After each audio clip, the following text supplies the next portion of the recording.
Hello, dear friends, and welcome to yet another episode of The Bright Side. My name is Nicholas Lee, and The Bright Side is a program where we invite brothers and sisters to share their faith stories in a hope that we get inspired to share and also be, inspired by their stories so that we can live a life that is worthy of our calling as Christians, as Catholics.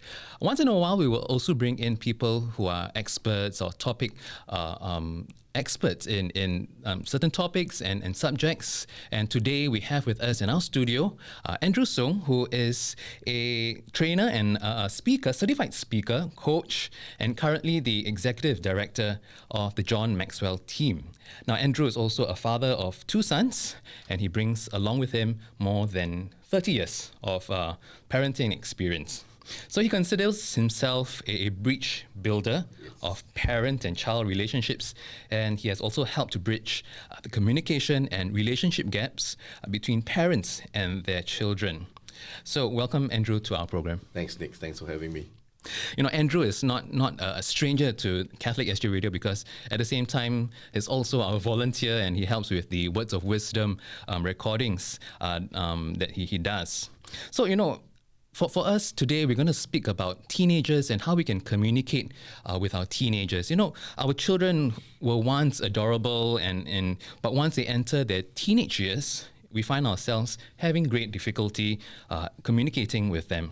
And sometimes we find ourselves really at a loss of words and really at a loss of what to do. The child that we once doted on and who looked up to us now becomes a stranger we can barely recognize. So do we need to build a friendship with our children to reestablish a connection? Do we accept their misdeeds so that we become more accepted? We want them to do well, but how do we help them when they don't want anything to do with us? So, Andrew, share with us, as we begin this interview, share with us what is it about communicating with teenagers that makes it so frustrating for parents? We as parents always treat our children, even when they're teens, as children. Yep. And there's this tendency for us to tell them what to do versus respecting them as a person with different perspectives, different experiences. And so the teens don't like to be told, but I believe the teens like to be heard. And I would recommend that we as parents should spend time sitting down with the teen to listen to them, hear them out, especially during meal times, where it is a time of bonding versus a time of interrogation. And because we have been doing that so often, even when the teen was a little child, they have come to a point where they have had enough. And therefore, they do not want to spend time communicating with us parents, because we have always treated them that way. But when we are able to change our attitude and our mindset, that we are now dealing with a different time of the child, he's now a teen, and just spend time asking questions and listening to them, because I think they want to have a listening ear and not to immediately comment on what they say. Take it in, treat it as an open discussion. And I think the teens would love that, versus always having to come to mom and dad and just end up getting scolded or being lectured. Yep. I think that would help in improving the communication between us parents and the teens. I guess it's also a matter of not taking a top-down approach in parenting, correct? Yeah, correct. It's more of a two-way, peer-to-peer kind of relationship. Yes, most Asian parents would do this authoritarian style, right? Because our parents brought us up that way. And since we didn't know any better, we would use the same way with our children. Unfortunately, there are certain age groups whereby you need to transcend the parenting ladder. In the beginning, yes, you need to use authoritarian, but set guidelines, set rules, but you need to explain to the child why are the guidelines and rules there, so that the child understands that if they step out of it, what are the implications or consequences. And the guidelines and rules were set because we as parents love them and we don't want anything to happen to them. So we set those guidelines. Now, as they grow up, we need to then start forming relationships with them and communicate with them at their level, not at our level. Okay. And if we continue to communicate with them at our level, it becomes authoritarian. Now we're always telling. So once we're able to accept that our child has grown and are growing and eventually becomes a teen, then we can have peer-to-peer conversation, just like what you said. Sit down with them, talk to them, remove that fear element, whereby there's no longer my way or no way, but it's our way. Yeah. Okay. So how do you suggest parents, prepare themselves for such a phase when the teenager, their child really, moves from the child phase to a teenage phase? Begin forming relationships now, when the child is young. In other words, stop using this top-down, so as you've described it, with the child. Remove that element of fear. Start building relationships so that the child will no longer fear you but enjoy being with you as a parent. As we continue to use that method of bringing up the child and they transition into a teenage phase, it has already begun that process whereby they are no longer frightened or afraid to come to us with issues, even if it's the darkest secrets of theirs, because they know that when they come to mom and dad will listen, will not judge, will not even maybe comment, but will share and share openly. So there's nothing to fear from that teenager to come to mom and dad. So that should be the way we would start as a foundational building of the child in preparation for them to become a teen. Okay. So like you mentioned earlier, it's really starting early. Yes. Right from maybe even when the child is maybe kindergarten or primary school? Would that be what you would suggest as well? Yes. Sooner the better, because studies have shown that a child below 7 years old, the subconscious mind is formed. The conscious is forming. If the parent uses the authoritarian method when the child is below 7 and does not neutralize what they have said or did to the child, it sinks into their subconscious memory.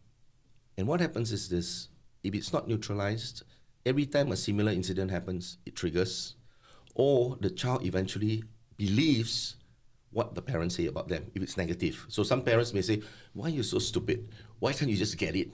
You're so useless." So the child believes these words and then forms this mindset that I'm not good enough, right? And as the child grows up to become a teen or even an adult, and he or she meets somebody similar to the parent, the parenting style, it would trigger them and create this fear that I'm not good enough. So my suggestion is, as young as possible, give them positive vibes. Children are like sponge, as they said, right? So as a sponge soaks, they soak both good and the not so good. But if we as parents continue to inculcate the positives, then the child will soak up the positive and become a very confident young teenager or even an adult. Okay. So you mentioned about forming relationships with their children, but oftentimes it's easier said than done, because sometimes teenagers are at a phase where they don't really want to engage with their parents. They don't want to give in to demands, requests. They don't want to even engage in a conversation with parents. So how do you think we can then form relationships in a case like this? Nick, this is something that has gone on over years, even when the child was young. For the parent to expect the child to respond and sit down and discuss and talk is not possible. Without the parent realizing that they need to accept humility. They need to come from a position of authority to humility, sit the child down, the teen, and explain to the teen what they have done wrong with them, and ask for forgiveness. to cement that relationship again, they need to use love moving forward. Stop using whatever method they used before. And it was because of those methods that they used in the past that has resulted in what is happening today with the youth and the teen, of not wanting to spend time with the parents. But there's no joy, Yes. right? Why should I come to mom and dad when the only thing I get is a lecture, a scolding, or criticism? So I'd rather not say anything. I just go to my room, right? And eventually they will rebel because they no longer enjoy being with the parents. So the parent must realize that this has happened over the years. And now it's a time for reconciliation. So they need to find a time, find a suitable place, time, sit the child down, bring the child back to the memory where these things happened to them, and explain to the child that mom and dad didn't know any better, but that was how we were brought up, and we used the same thing on you, but unfortunately that's not the right thing. And we want to make amends. We want to start this relationship again. So could we start again? And I think if the parent continues to shower love with the child, love changes everything, right? I mean, nobody would resist love if it keeps coming at them. So, but if the parents continue to use the hard method, then definitely the child will go away. So love will resolve all things. And prayer, obviously. Yeah, yeah. Prayer. I mean, I was just reading the life of St. Monica, mother of St. Augustine. I mean, St. Augustine was a flirt. He was a major, big time sinner, right, before he became a saint. But the mother never gave up on him. She knelt on her knee, she prayed, and God heard her prayer. And today we have St. Augustine with us, and because of the mother's intercession. So parents, don't give up. Continue to intercede for your child. They will turn around. Indeed. Now, you mentioned about faith, about prayer. So what is a good way for parents to help teenagers identify, what's good from what's wrong, from a moral, from a faith perspective?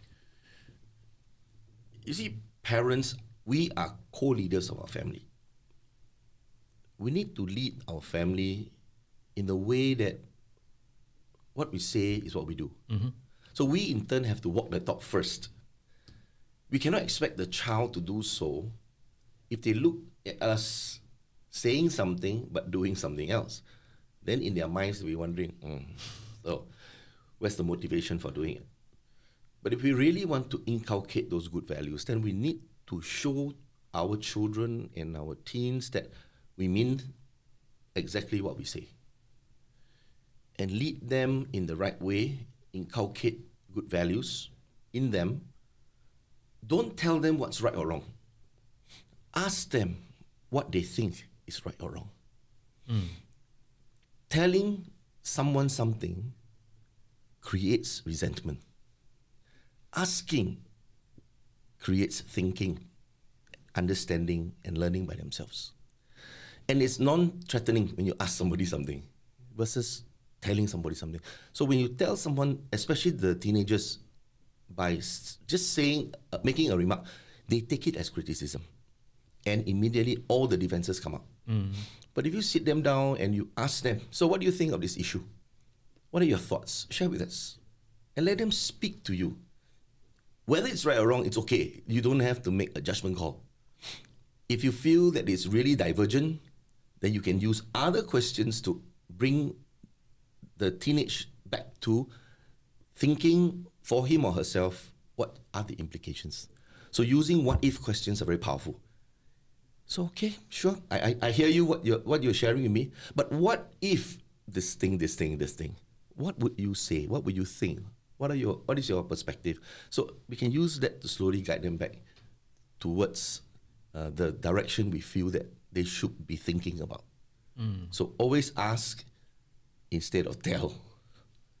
You've been saying so much, but I think what underlying this, what you have just shared, is really about having communication, having open dialogue with the child. Yep. But as Asians, most of us are like this, and you briefly mentioned earlier that as parents we follow the way we've been brought up, right? Through by our parents, by our own parents. And sometimes this can be by way of violence and shouting, screaming. So what steps can parents take to move away from such a way of parenting to a more constructive approach? It takes intentionality, Nick. If the parent is serious about not wanting what has happened to them continue down their generation, they need to take a decision to stop what they are doing and prevent that characteristics to go down to their children, to their grandchildren. So let me share with you a story. When I was a young parent, I was very, very angry. And exactly what you just said, my father was very angry. So he was a very angry man. The way he treated me somehow instilled that anger in me. Even though when I was a teenager, I said I will not be like my father when I be a parent. But it just happened. There's no control. However, I realized maybe 20 odd years ago that was not the right way to bring my son up. Even though I was a very fierce father, thinking that being fierce was discipline. In actual fact, on hindsight right now, it is not discipline. It was not the right thing to do. It was actually traumatizing my children. And so I took a decision 20 odd years ago to reconcile with my son. He was then maybe in 18 years old. And I sat him down and said, these were the things I did to you when you were young. Can you remember? He said, no. I said, it's fine. I'm not bluffing you. I'm telling you the truth. This is what your dad did.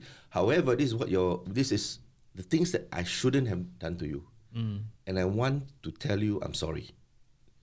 And I want to ask you for forgiveness. And we reconciled. I don't know if it was a complete reconciliation, but I took the first step. From that day onwards, I made a decision that I do not want this anger in me to pass down to my son, to my grandson, or to my great-great-grandson. And I told the Lord, let this end with me. And I took that decision, but it took me a while, more than about maybe 20 years, to finally come to a stage whereby it's within control. Obviously, initially, it's not easy. It still triggers, right? But keep doing, keep at it, and eventually it will stop. Because if we don't, what's going to happen to our generation? It's just going to go down violent, anger, shouting. Is there any benefit in doing that? We need to decide what we want to do with our generation. And that was the decision I took. That's how we can stop it. Take that intentional decision. Ask the Lord for help, because we can't do it ourselves. But if you are sincerely wanting to do it and ask the Lord for help, the Lord will provide. Okay, wonderful. Thanks for sharing that personal experience that you've had. As a trainer, as a speaker, would you have tips or advice for parents to, begin this step of being intentional in the way they parent their children? Be authentic. Speak to your child with love. You're not there to give a talk. You're there to talk to your child. And sincerity means a lot. Authenticity means a lot. Showing love. The child will feel it. The teenager will feel it. Like I said, you cannot resist love. Besides words, you can also use phrases of praise. You can even use touch, a hug, or just a shoulder touch. Little small things as a start will bring you eventually to the road of what you want to do. So start there. Start small. Yes, many of us have made our mistakes as parents.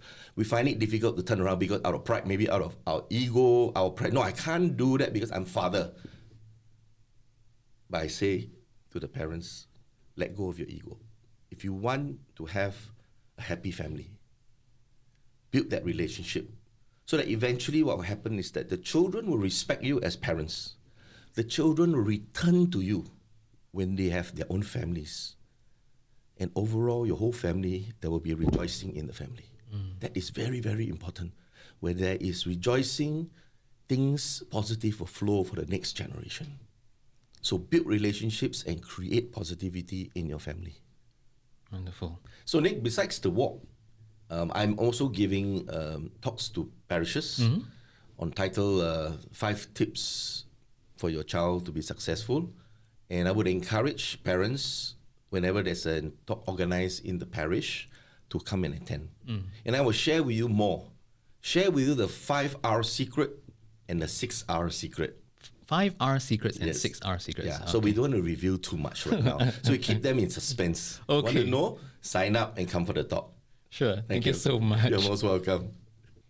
As part of the month of June, I believe the Catholic Family Life has this, a Closer Walk with You campaign that they have organized, to encourage families to go on walks together. Would that be a positive approach or first step that you think would be a good way for families to bond, children to bond with their parents?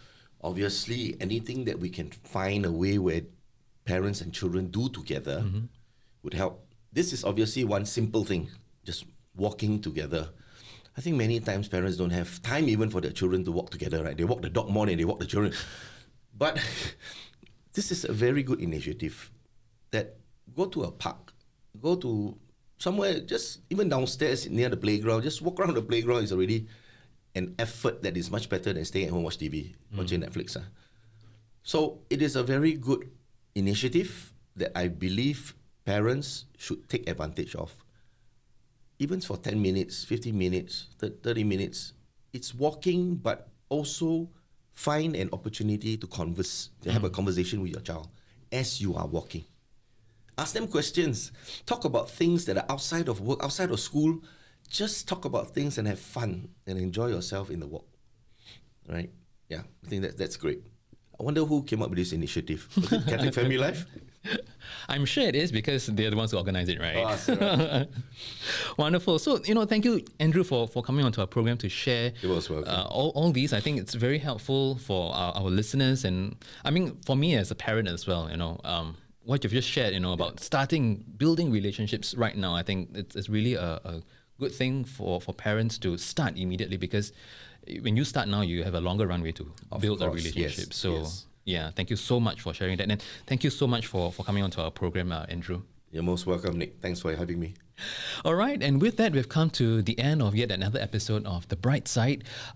Once again, we'd like to thank Andrew for coming onto our program, and we'd like to thank you, our dear sisters and brothers, for listening to our program and joining us today. So, our program, The Bright Side, airs alternate Thursdays at 8:30 a.m. with our encore broadcast at 8 p.m. the same day and 5 p.m. the following day. Alternatively, if you'd like to catch the podcast version of this episode, you can catch it on our Catholic SG Radio app, as well as Spotify and on Apple Podcasts. With that, my name is Nicholas, and thank you so much for joining us once again here on The Bright Side. May God bless you. Bye.